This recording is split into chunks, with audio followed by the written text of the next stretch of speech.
Todd, welcome back to the show. Thanks for having me. Nice to have you. Okay, as we tape on Thursday morning, 29 wins. You're atop the trainer standings, 9 ahead of your nearest competitor, Chad Brown. Numerous stakes wins. Assess the meet thus far. Very, very pleased. I think the meet's gone extremely well for us. Had some good 2-year-olds run. Been fortunate in the stakes, and so anytime you can come into Saratoga and be successful, you have to be happy. Let's talk about a couple of those stakes victories in particular, beginning with last Saturday's Alabama, won by Schenectady native Ed Stanko's Princess of Sylmar. Talk about the effort.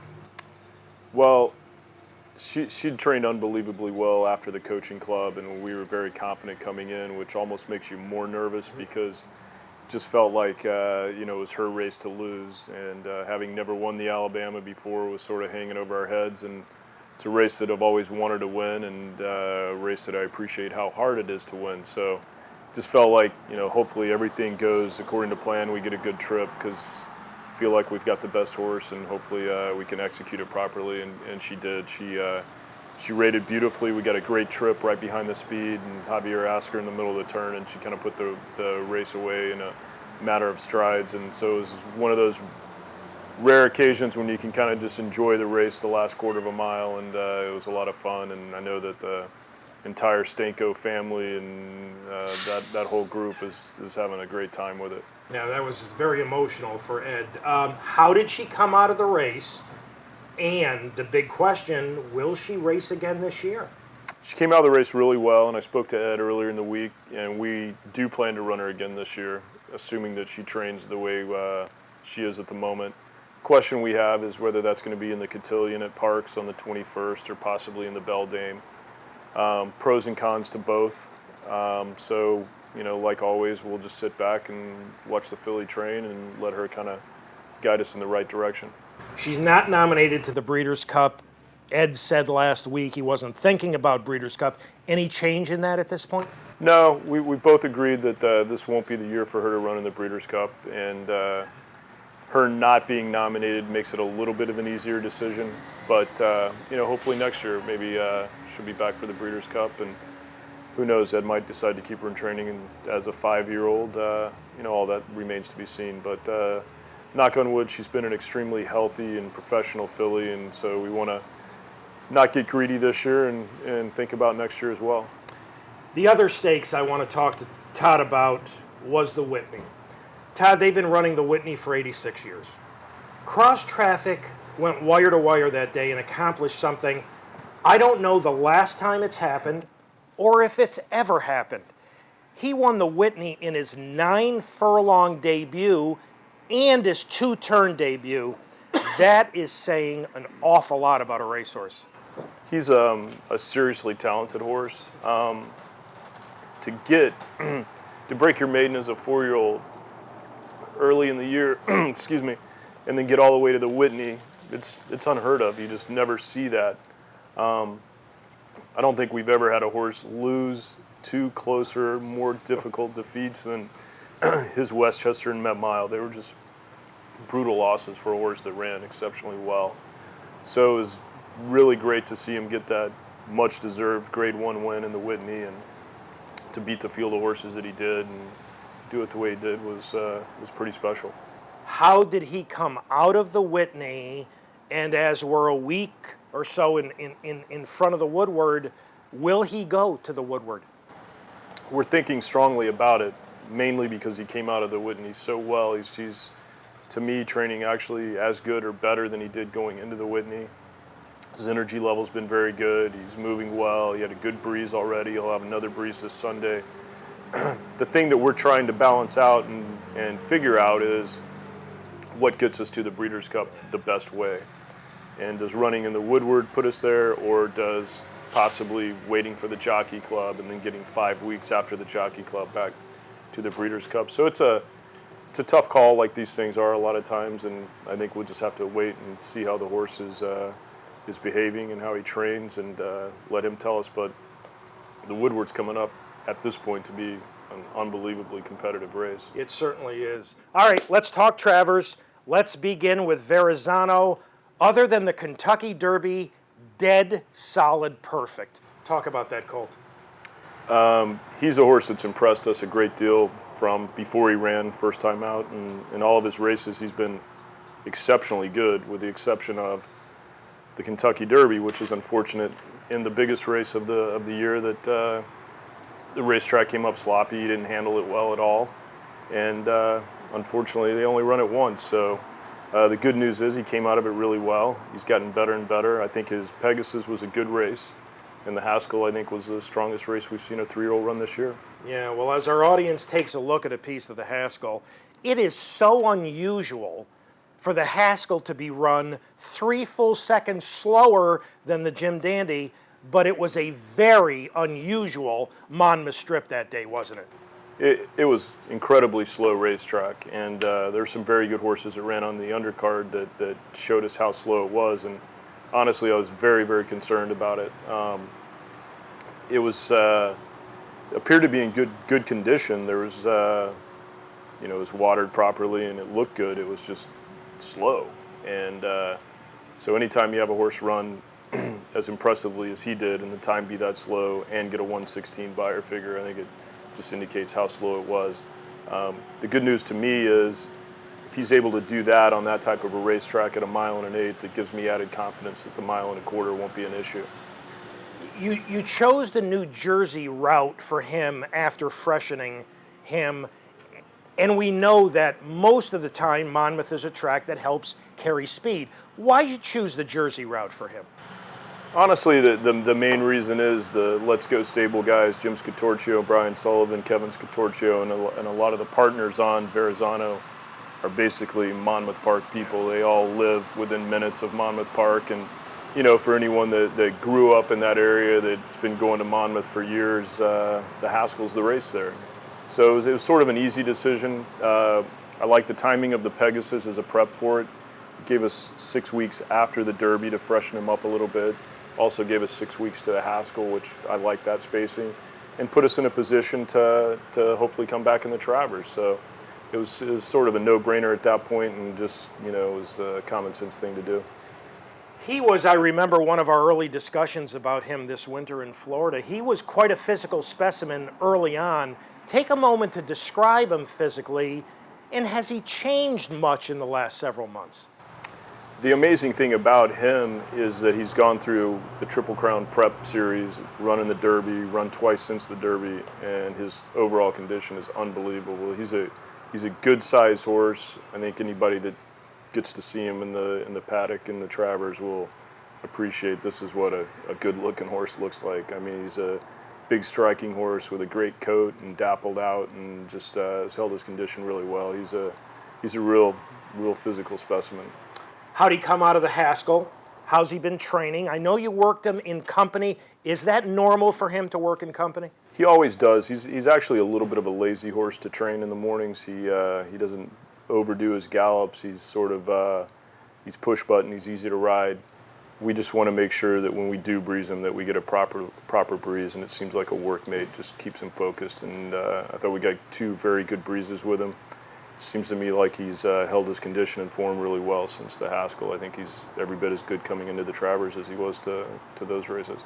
All right, let's move on to Palace Malice, a late foal who seemingly has really blossomed since the Belmont.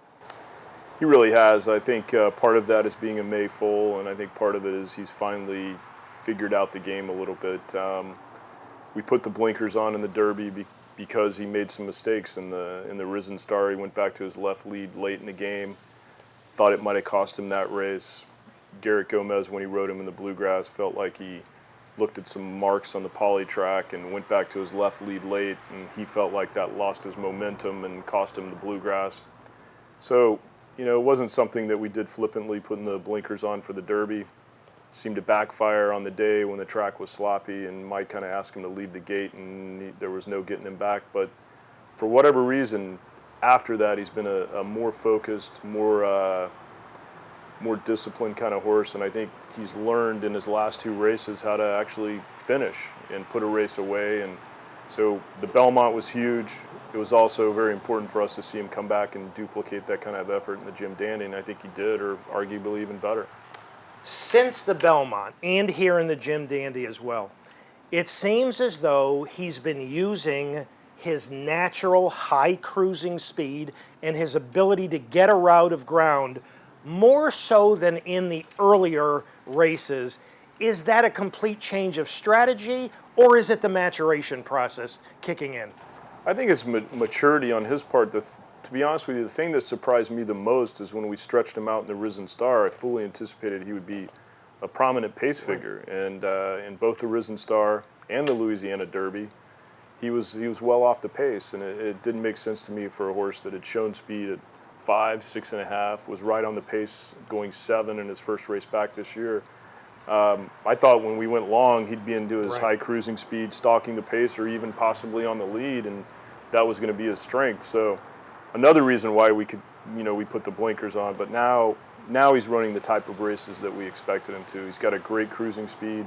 He's able to put himself in a good position and just kind of keep going.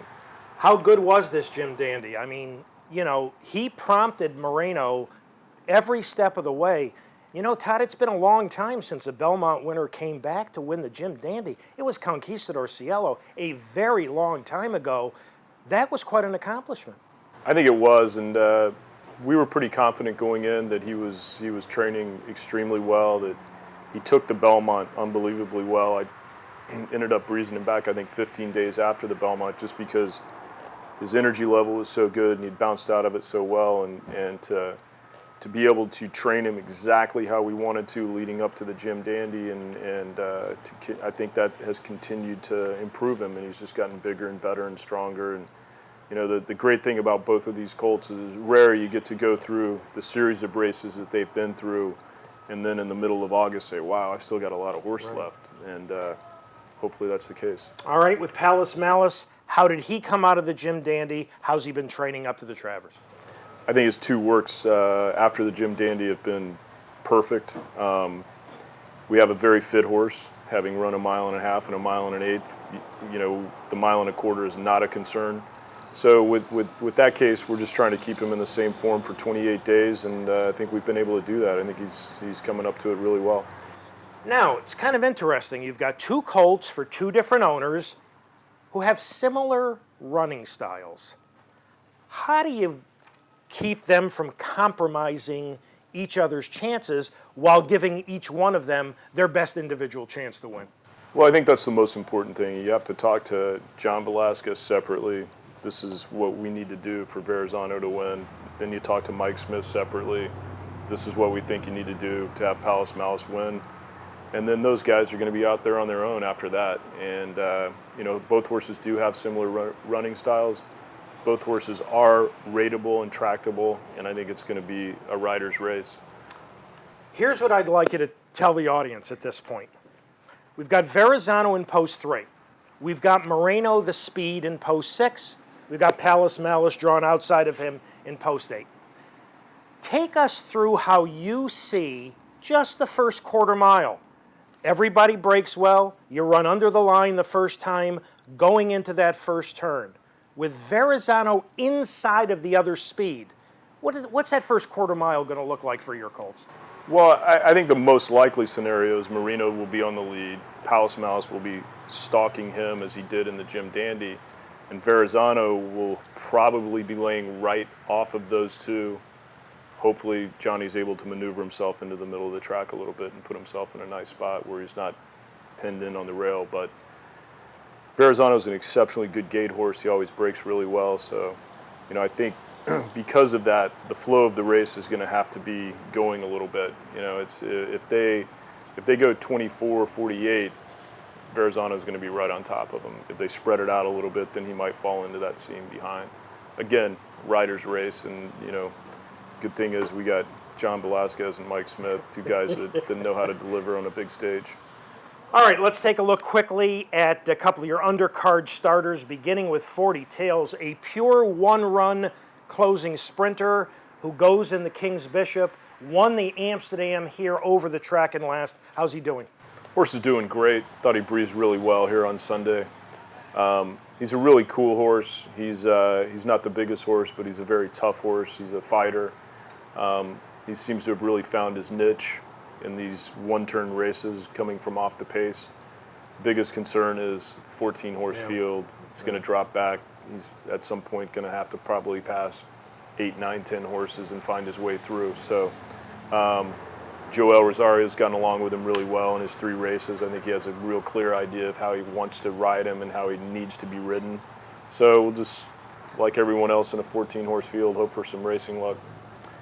Todd, I know he won the Woody Stevens at 7/8, but is he at his best? Is his closing kick at 7/8 as strong as it might be at 3/4 or 6.5? I think it is. Actually, his Derby trial at a mile was a pretty good effort as well, and the Woody Stevens was a great setup for him. Really finished well. I would tend to think 7 would be his absolute best distance, unless they were going 6 and they just really flew early. You're going to turn back, overanalyze from the West Virginia Derby to the King's Bishop. Talk about that.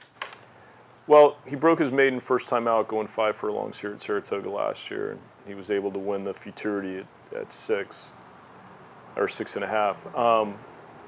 We're just trying to find him again, and he's training as well as he ever has. We were disappointed in his West Virginia race. Rosie Napravnik rode him that day, and she didn't feel like he handled what she would consider to be a little bit of a peculiar surface there. But we know he's a good horse from winning the Futurity and the Rimson and the Arkansas Derby. We're just hoping maybe that the cutback will renew his enthusiasm a little bit. You got him surrounded in the King's Bishop. You got Capo Bastoni in there as well. How's he doing? Horse is training exceptionally well, and that's why we're in here. He breezed in company with Verrazano last Sunday and breezed really well. He's a horse that's shown with his 2nd in the Derby trial, 3rd in the Breeders' Cup Juvenile, that he's capable of big performances. Feel like he's in good form, and now's the time to take a shot at it. And finally, your fellow Travers, one of your fellow Travers trainers, the quiet, soft-spoken, reserved Eric Guillot, has a voodoo doll of you. What are your thoughts about Mr. Guillot? Eric and I have a good time. He's, like you said, a soft-spoken kind of guy that not opinionated at all. I did what I think any normal person would do in this scenario when you find out that someone has a voodoo doll. As I went to Google and I researched how to reverse a voodoo curse, and there was about actually 11,000 different searches for it. So hopefully that took care of it. You know, he was on the show earlier at the meet as one of the guests, and he used a phrase which, in all the years we've been doing interviews, I don't believe you've ever used this phrase. He said, "I'm not bringing a one-legged chicken to a rooster race." No, I haven't heard that one. So, well, listen, we thank you as always for having joined us this morning on Down the Stretch, and we would like to say thank you by giving you this $100 gift certificate to Jacob and Anthony's American Grill, 38 High Rock Avenue, right here in downtown Saratoga. For lunch or dinner, please go and enjoy it on us. I will. I enjoy that place. And all the best later this afternoon in the Travers and the King's Bishop and for the rest of the meet. Thank you. Thank you. Todd Pletcher, ladies and gentlemen.